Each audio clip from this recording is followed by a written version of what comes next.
जगदीश्वराय नमः। भो नीलासमेत श्रीनिवासवर ब्रह्मणे नमः।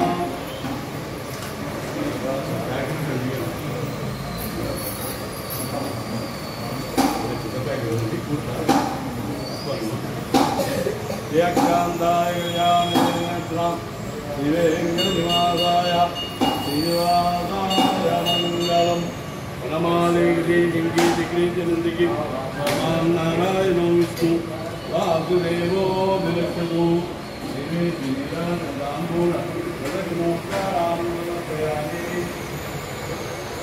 गोविंदा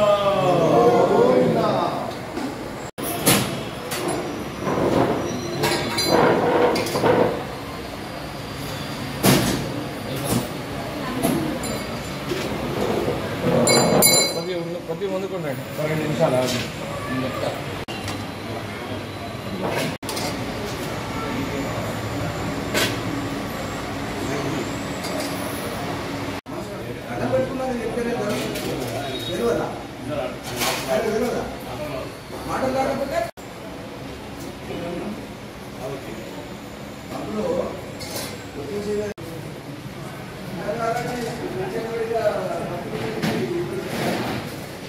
పక్కబెట్టు అంటున్నా మన దాని రమేష్ ఉమా అమన్ అమన్ యదు కీర్తి చరిత్ర అందరూ విద్యారోగ్య ఐశ్వర్యాభివృద్ధ్యస్తం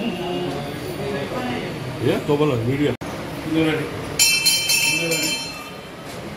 ముందు రావాలండి టికెట్ తీసుకుని వచ్చండి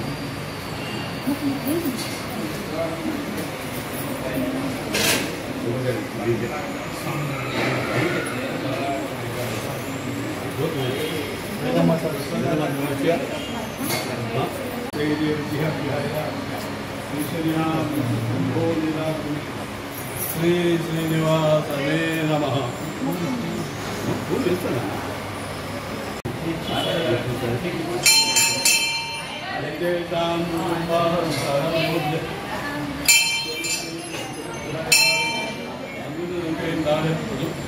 ओके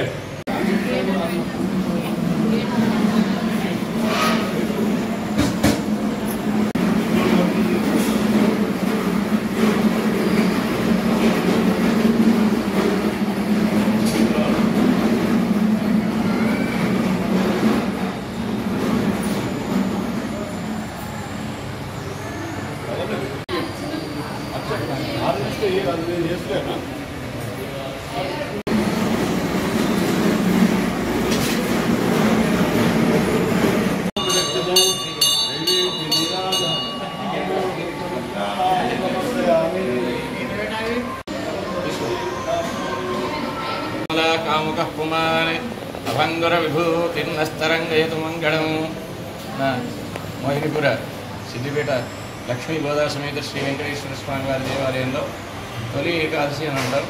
మనకు సంవత్సరంలో 24 ఏకాదశులు ఉంటాయి. దానిలో భాగంగా ముఖ్యంగా దక్షిణాయనంలో ఆషాఢ శుద్ధ ఏకాదశి అని అంటాం. అంటే దక్షిణాయనంలో మొదటిగా వచ్చే ఏకాదశి కాబట్టి అందరూ కూడా వ్యవహారికంగా లౌకికంగా దీన్ని తొలి ఏకాదశి అని మొదటి ఏకాదశి అని అంటాం. ఉత్తరాయణంలో వచ్చేటువంటి ఏకాదశి వైకుంఠ ఏకాదశి మీకు అందరికీ కూడా భక్తులందరికీ కూడా తెలిసింది.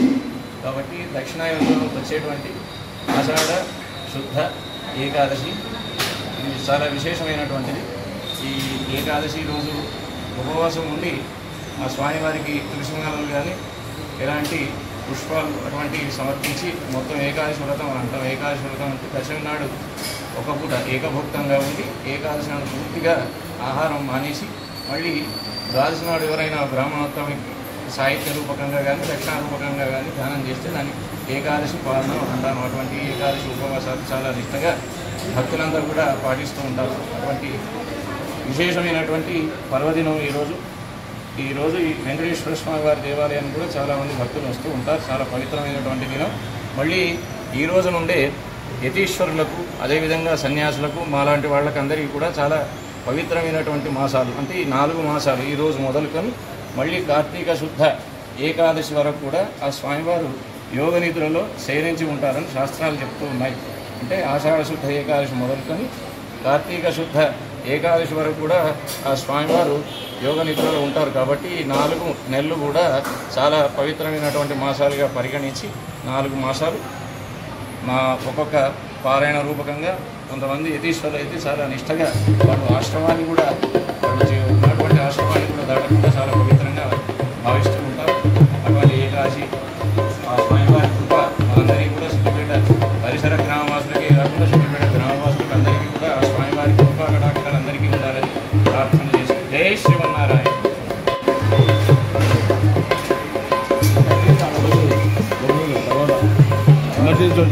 మా అమరేశ్వరి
श्रीगुरुभ्यो नमः। द्वादशान्ते चिदाकाशे शिवशक्त्यात्मकं गुरुं परं तेजोमयं ध्यायेत् भोगमोक्षफलाप्तेषु श्रीगुरुपादुकाभ्यं नमः। ఈ మాసము ఆషాఢ మాసం. ఈ ఆషాఢ మాసం అనేటువంటిది శూన్యమాసం అని కూడా అంటారు. ఈ మాసంలో అనేకమైనటువంటి యొక్క గ్రామదేవతల ఎక్కువ పూజలు జరుగుతుంటాయి. ఆ గ్రామదేవతల్లో పోచమ్మ, ఎల్లమ్మ, సికింద్రాబాద్లో ఉండబడేటువంటి యొక్క ఆ అమ్మవారు, లష్కర్ బోనాలు అని కూడా అంటారు. ఈ నెల అంతా కూడా ఈ యొక్క బోనాలు చేస్తూ ఉంటారు. గ్రామదేవతల యొక్క అనుగ్రహం కలగాలి. ఎందుకంటే ఈ ఆషాఢ మాసంలో వర్ష ఋతువు, దక్షిణాయన పుణ్యకాలం ఉంటుంది. ఈ వర్షకాలం అనేటువంటిది అనేకమైనటువంటి ఆరోగ్య దోషాలు ఉంటాయి. కనుక అటువంటి అనారోగ్యం కలగకుండా ఆరోగ్యాన్ని కలిగించేటువంటి యొక్క ఈ మాసంలో మొట్టమొదట అక్కడ జగన్నాథ రథయాత్ర జరుగుతుంది. ఆ జగన్నాథ రథయాత్ర జరిగిన తర్వాత నాగపంచమి అనేటువంటిది వస్తుంటుంది. ఆ నాగపంచమి రోజు నాడు నాగులకు ఇంట్లో పుట్టలు చేసి ఆ పుట్టలో పాలు పోసి ఆ పాలల్లో ఈ పేలాలు అంటే ఇవి జొన్న పేలాలు వేసి ఆ జొన్న పేలాలను ఒకవేళ వినాయక చవితి రోజు గనక చంద్రుడిని దర్శనం గనక అయినట్టయితే ఆ స్వామి యొక్క పూజ చేసి ఆ పూజ అక్షతలు నెత్తిలో వేసుకొని ఆ పేలాలు నోట్లో వేసుకుంటే ఆ దోషం నివృత్తి అవుతుంది అని చెప్పినారు. ఆ తర్వాత వరలక్ష్మి శుక్రవారం శ్రావణ మాసంలో వస్తుంది. ఆ తర్వాత ఈ ఆషాఢ మాసంలో శుద్ధ ఏకాదశి. ఈ శుద్ధ ఏకాదశి అనేటువంటిది శయన ఏకాదశి అంటారు. ఈ ఏకాదశి రోజు విష్ణుమూర్తి పాలసముద్రంలో నాగశయ్యపై యోగ నిద్రలో ఉంటాడు. నిద్రపోవడం అంటే బాగా గాఢమైన నిద్ర కాదు, అన్నీ చూస్తుంటాడు, కానీ ఆ నిద్ర అనేటువంటిది యోగ నిద్రలో ఉంటాడు ఆ విష్ణుమూర్తి. ఆ విష్ణుమూర్తికి ఈరోజు అద్భుతంగా స్వామి యొక్క సేవ చేసుకొని విష్ణు సహస్రనామ పారాయణం కానీ లేదా లక్ష్మీ సూక్తం కానీ లక్ష్మీ సూక్త పారాయణం కానీ లక్ష్మీమావారి యొక్క నవగ్రహ అనారోగ్యాలన్నీ కూడా పోవడం కొరకు చేసేటువంటి యొక్క నవగ్రహ పూజ, తర్వాత విష్ణు పూజ, విష్ణు సహస్రనామ పూజ, భగవద్గీత పఠనము, ఇలాంటివన్నీ కూడా మనము చేయగలిగినటువంటి యొక్క స్థితి. ఈ ఆషాఢ మాసంలో సాధన అంటే ఏమిటిది? తపస్సు కానీ దానము కానీ జ్ఞానాన్ని పొందడం కొరకు చేసేటువంటి యొక్క ఈ మాసము. ఈ మాసంలో సాధన చేయాలి. ఈ చాతుర్మాసాల్లో 4 నెలలు ఆషాఢము, శ్రావణము, భాద్రపదము, ఆశ్వీజ మాసం వరకు కూడా ఈ గృహస్థులైనటువంటి వాళ్ళు కానీ సన్యాసులైనటువంటి వాళ్ళు కానీ ఒకరి నుంచి ఒకరికి వెళ్లకుండా ఉండడం కొరకు చేసేటువంటి యొక్క ఈ యొక్క ఆషాఢ మాసము. ఈ ఆషాఢ మాసంలో రైతులందరికీ కూడా పండగ.